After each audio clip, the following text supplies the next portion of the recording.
Have you ever loved someone simply because your mother said they were the right one? Have you ever chosen a wife, not from your heart, but to make your mother happy? What happens when the woman you gave everything turns around and breaks you?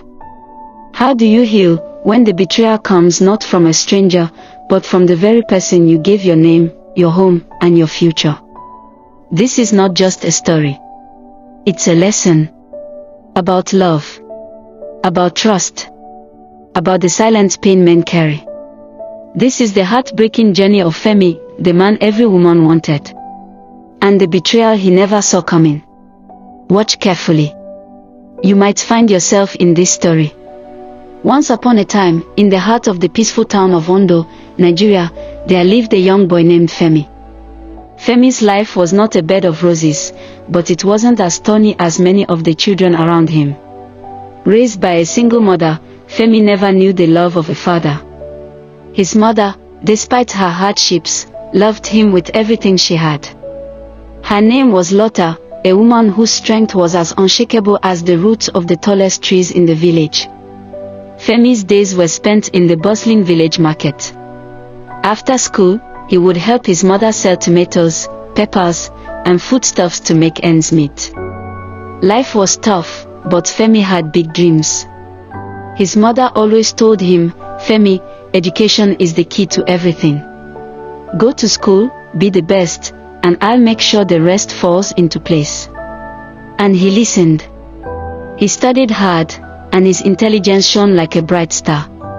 His teachers could see it, his classmates could feel it, and even the villagers knew that Femi was destined for something more. One fateful day, an NGO came to the village, offering scholarships to students who showed promise. Femi was among the few chosen, and his life changed forever. He moved to the city to continue his education, and after secondary school, he got admission into the prestigious University of Lagos to study chemical engineering. He poured everything he had into his studies, and as time passed, Femi became a symbol of hard work paying off. He graduated with honors, and soon after, he was accepted into an oil company, where his work ethic and brilliance made him stand out. He was retained by the company, and his life seemed to be on an upward trajectory. By the time Femi was in his late 20s, he had become one of the most eligible bachelors in Lagos.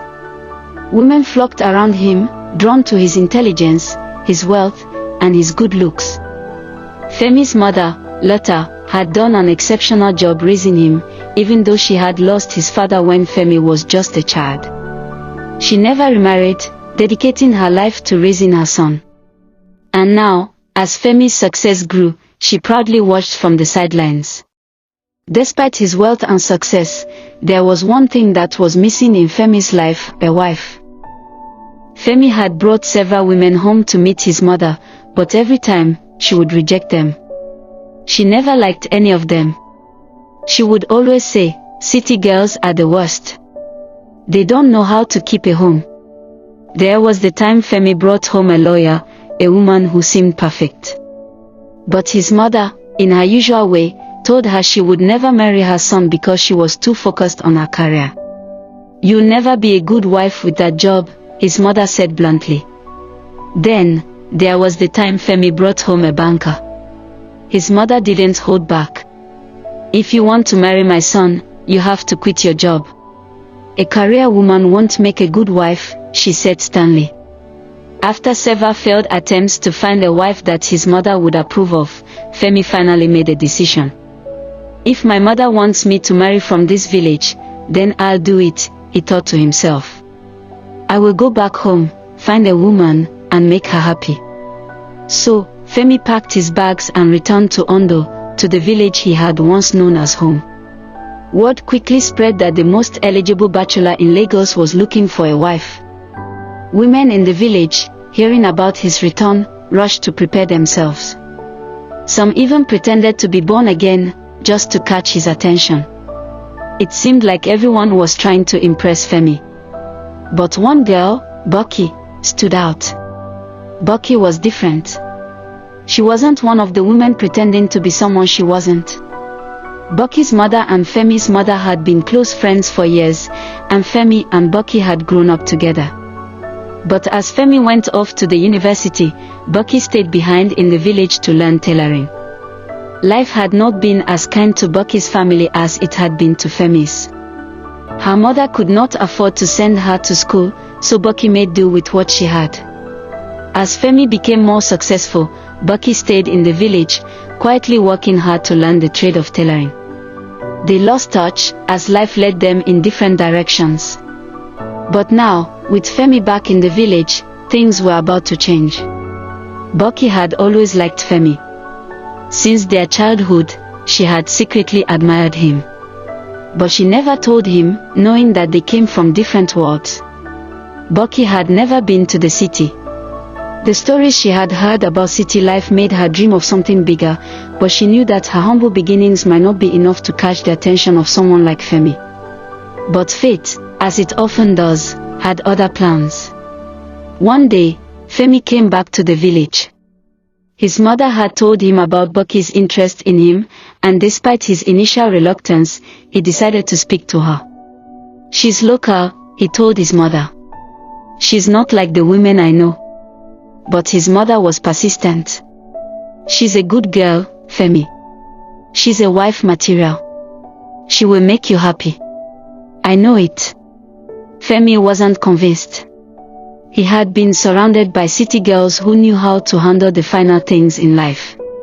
He had seen women with ambition, women who could match his success. But Bucky, she didn't seem like the kind of woman he was used to. Yet, when he sat down with her, something changed. Every time he came to the village, Bucky was there. She would talk to him, ask him questions about his life in the city, about the things he had seen and done. And slowly, Femi began to open up. She wasn't like the other women who tried too hard to impress him. She didn't ask for anything. All she wanted was a chance. Whenever Femi asked her what she wanted to do with her life, she would look at him with those kind, honest eyes and say, "I want to be a big fashion designer, Femi. I want to create beautiful things. I want to be known for my work." Femi would smile. There was something about her honesty, her simple dreams, that tugged at his heart. Bucky was not the city girl he was used to, but there was something genuine about her that made him think. Maybe, just maybe, she could be the one. And so, one day, Femi told his mother, "I think I want to marry Bucky." But little did he know that his decision would set in motion a series of events that would change everything. The drama was just beginning. And what Femi didn't see coming was the betrayal that would shatter him to his core.